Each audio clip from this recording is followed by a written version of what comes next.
De regreso aquí en la hora caviar. Bueno, este es un tema que algún día tenía que tocar viviendo aquí en España, que es el de la Guerra Civil Española, ¿no? Julio del 36 a abril del 39, casi 3 años de guerra. Una guerra que se ha estimado, alguna vez se habló de 1 millón de muertos, parece que es menos, pero que fue una guerra terrible que enfrentó a hermanos contra hermanos, a familias contra familias, a media España contra media España. Fue una guerra larga y es una guerra que se saldó con una larguísima dictadura de casi 40 años de Francisco Franco Bahamonde. Es una guerra que aún sigue marcando España. Llama la atención cuando uno llega acá cómo el tema sigue dando vueltas en la cabeza de mucha gente.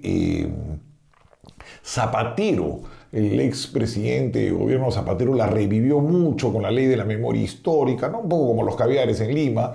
Volvió a dar vueltas todo este tema de la guerra civil, que ya estaba un poco enterrado. Hace poco se desenterró a Franco también todo este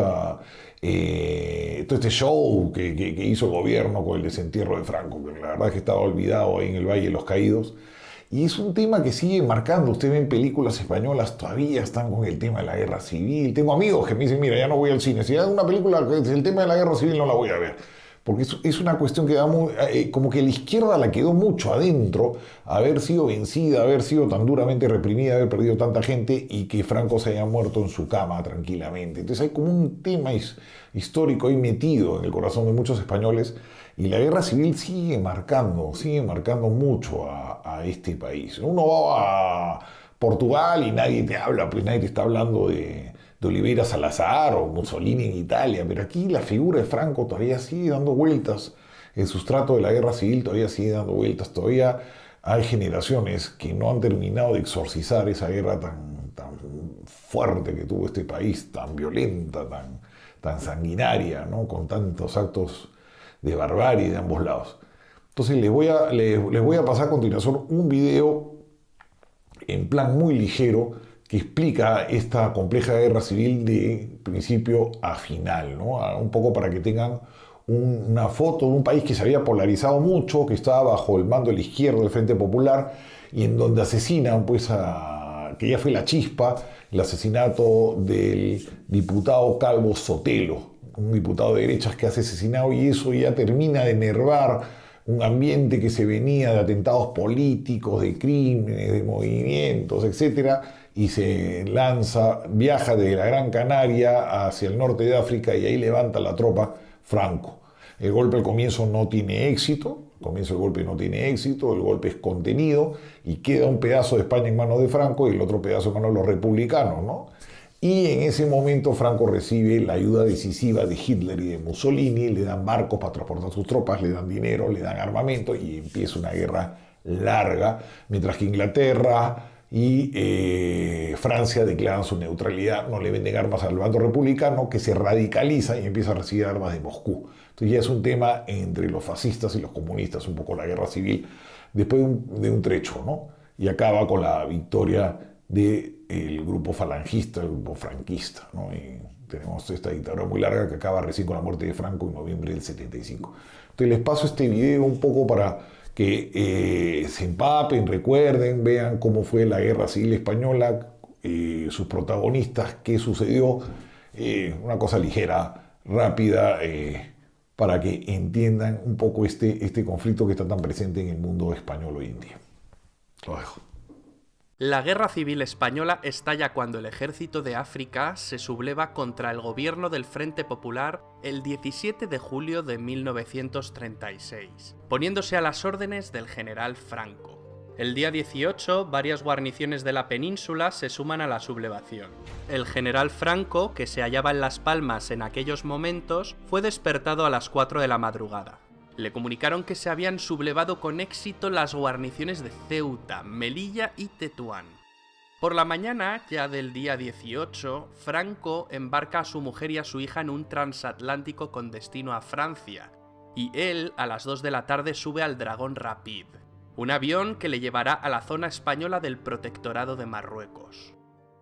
¿Por qué se alzaron contra el gobierno? Para ello tenemos que echar la vista hacia atrás.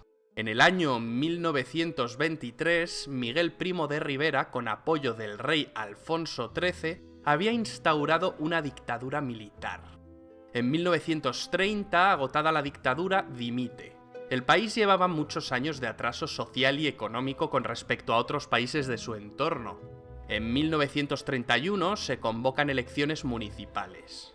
Fueron elegidos más concejales monárquicos que republicanos. El caso es que la coalición de partidos republicanos, moderados y de izquierda obtuvo mayoría en las grandes ciudades, por lo que el rey Alfonso XIII, viendo las manifestaciones prorrepublicanas tras los comicios, decide hacer las maletas y huir del país.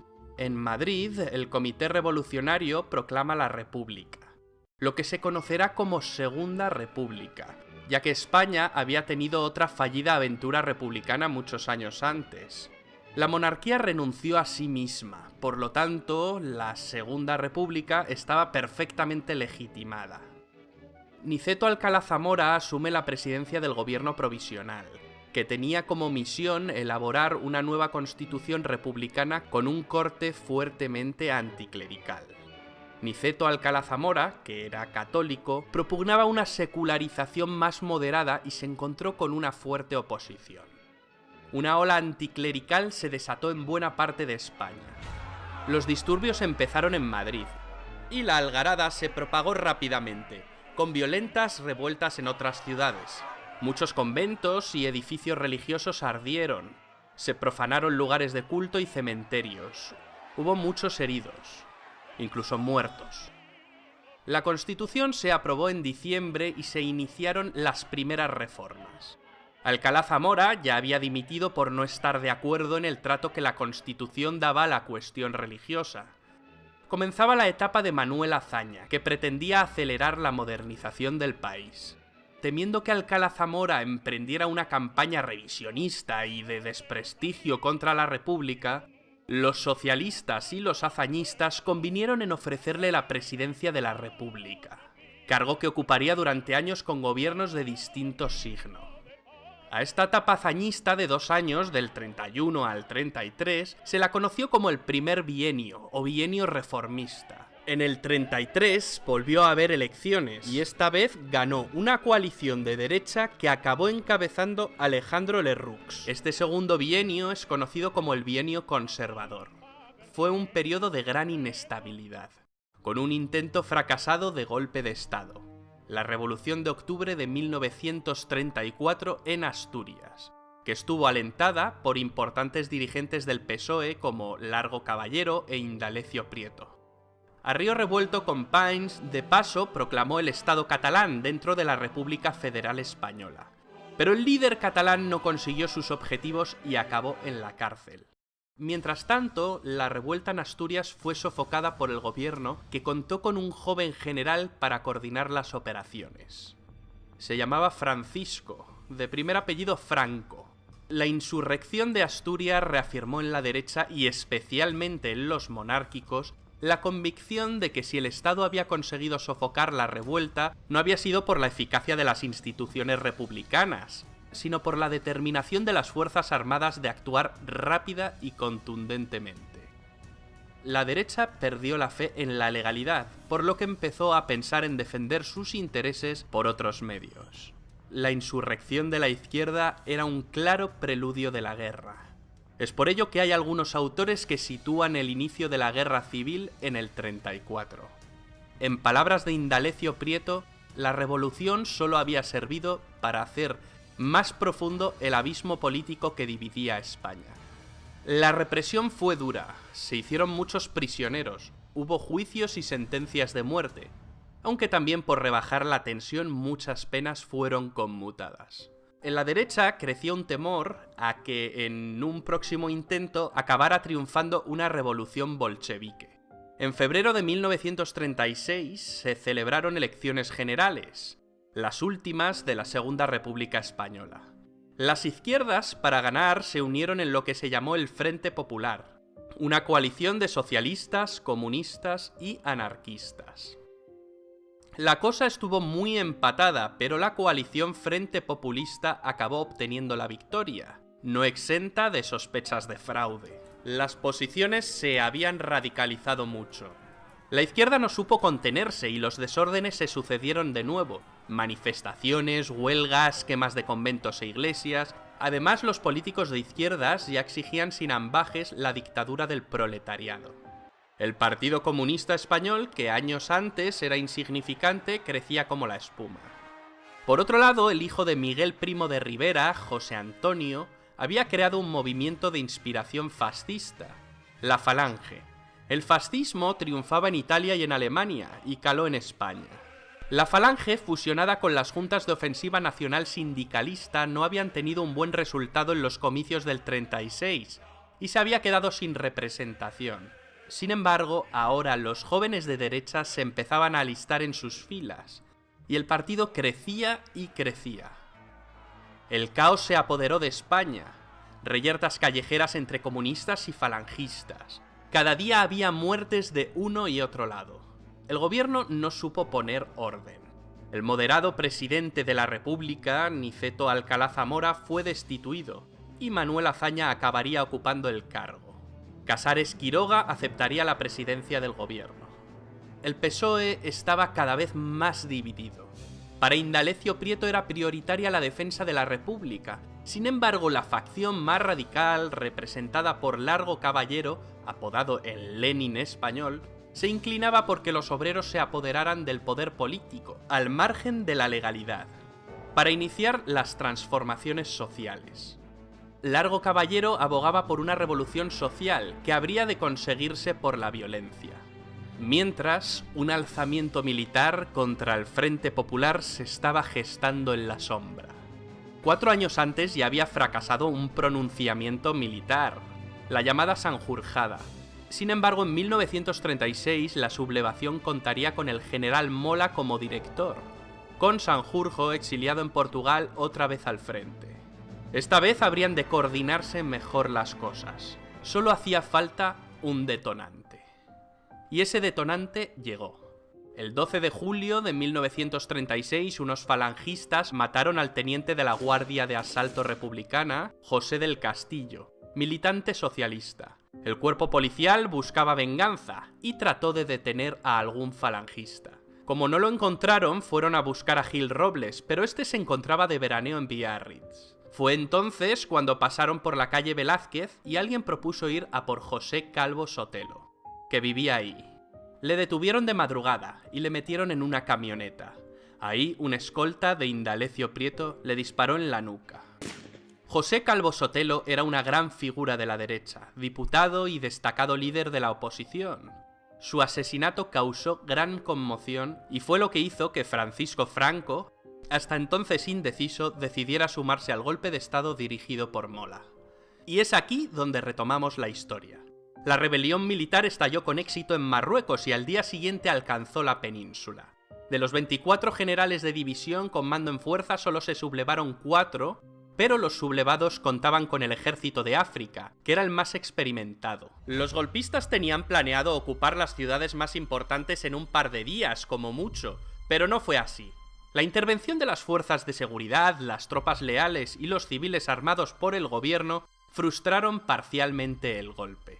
El alzamiento no triunfa ni en la capital, Madrid, ni en Barcelona, aquí gracias a la decisiva intervención del general Aranguren, que se mantuvo fiel a la República. La guerra se enquistaría durante 3 largos años. Fue una guerra fratricida, entre hermanos, una guerra que todavía sigue trayendo cola a día de hoy. 2 Españas enfrentadas, buenos y malos, héroes, villanos, víctimas, verdugos, hubo de todo. Y en ambos bandos. La península quedó dividida en 2 zonas, la republicana y la llamada nacional. ¿Cómo actuaron los países vecinos? Lo cierto es que ninguna democracia movió un dedo para ayudar a la República. De hecho, Inglaterra y Francia promovieron un acuerdo de no intervención, al que se sumaron muchos países. Este acuerdo fue una farsa, y algunos países se lo saltaron a la torera. España se convirtió en campo de batalla de las fuerzas totalitarias antagónicas en Europa. El nazismo y el fascismo contra el comunismo. También se convirtió en laboratorio de experimentación de nuevas armas y métodos de guerra. Las potencias nazi y fascistas suministraron tanques y aviones a los sublevados, además de una fuerza de infantería voluntaria italiana, mientras que los ingleses y americanos les facilitaron el combustible. La Unión Soviética apoyó con firmeza a los republicanos, con entrega de material bélico y víveres a cambio del oro del Banco de España, el famoso oro de Moscú, con el que Stalin se cobró la ayuda. Para luchar contra el ejército sublevado, el gobierno republicano presidido desde el 19 de julio por Giral, pues Casares Quiroga había dimitido, armó en los compases iniciales de la guerra a los civiles, lo que daría lugar a las famosas milicias. Valientes milicianos, indisciplinados, iban a convertir la famosa lucha de clases en una guerra de clases. Los milicianos desatan el terror en la retaguardia, fijando su ira especialmente en la Iglesia Católica y dando muerte a más de 8.000 religiosos. La guerra cobró para los nacionales un cariz de cruzada contra los enemigos de la religión, término utilizado por los obispos españoles, lo que supuso el espaldarazo de la Iglesia al bando de Franco. Pero las tropelías también se dieron en la retaguardia nacional. Las órdenes del general Mola eran claras: usar tanta violencia como sea menester.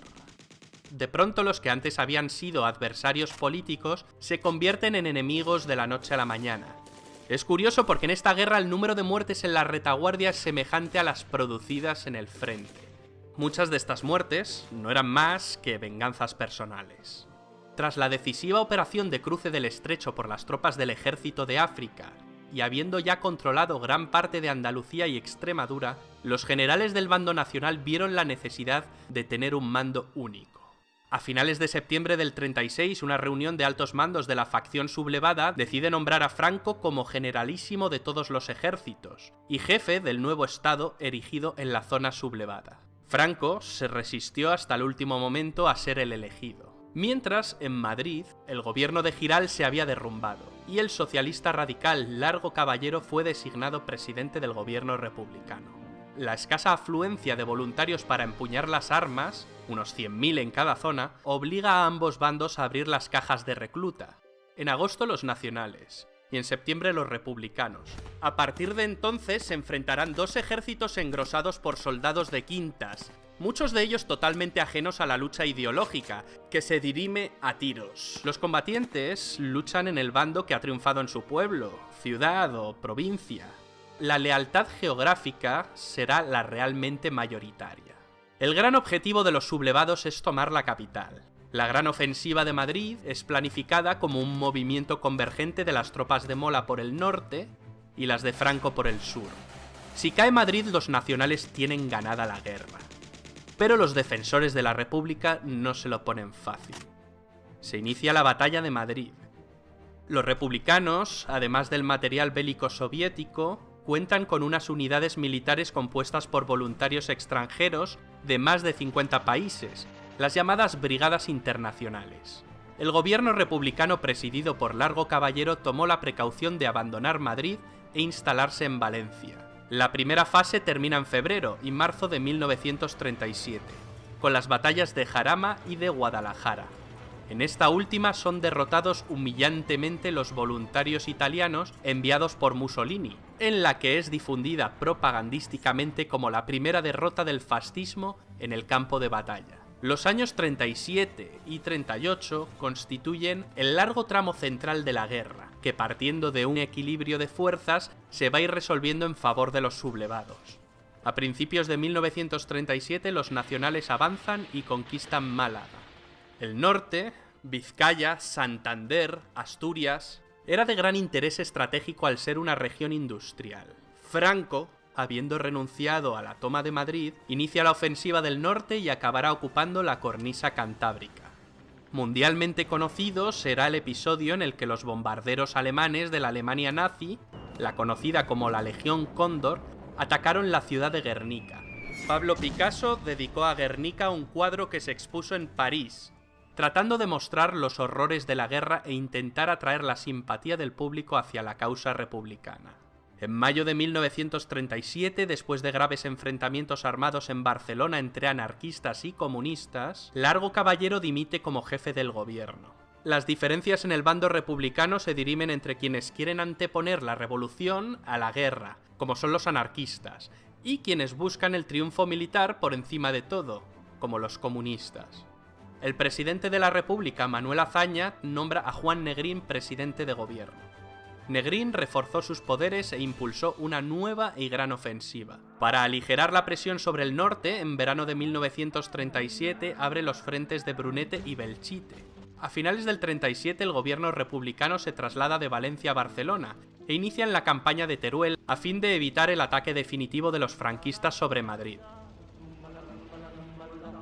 Fracasa.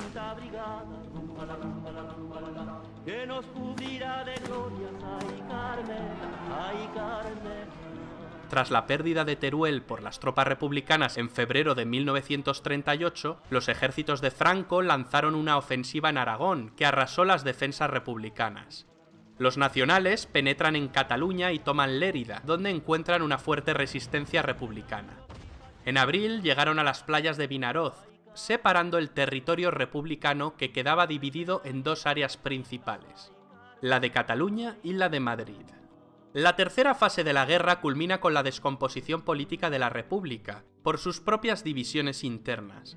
Los republicanos, tras un gran éxito inicial, son vencidos en la batalla del Ebro, una de las más sangrientas de toda la guerra, una batalla que preparaba el camino para la caída de Cataluña.